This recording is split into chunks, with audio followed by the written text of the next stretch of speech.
Problem যখন এইটুকু থাকে তখনই তাকে সলভ করে নেওয়া উচিত। অনেক বড় আকার ধারণ করলে তখন আর প্রবলেম থাকে না, হেডেক হয়ে যায়। ঠিক সেরকম একটা কমন প্রবলেম হচ্ছে স্ট্যামারিং। কারুর হয়তো জন্মগত রয়েছে, কারুর হয়তো ল্যাক অফ কনফিডেন্সের জন্য অনেক সময় কথা আটকে যায়।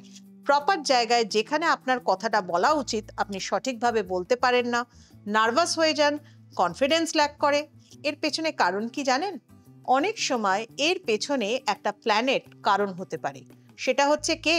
মার্কিউরি, অর্থাৎ কিনা হচ্ছে বুধ। উপায় আছে, উপায় যে নেই তা নয়।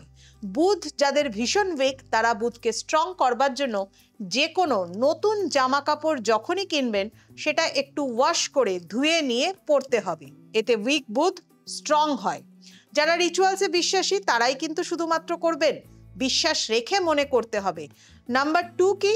নাম্বার 2 হচ্ছে খুব নিডি পার্সন যারা, তাদেরকে এডুকেশনাল জিনিস আপনি ডোনেট করুন এবং তার সাথে সাথে গ্রিন অ্যাভেঞ্চুরিন অবশ্যই কিন্তু বাড়িতে রাখুন, উইক বুধকে স্ট্রং করবে।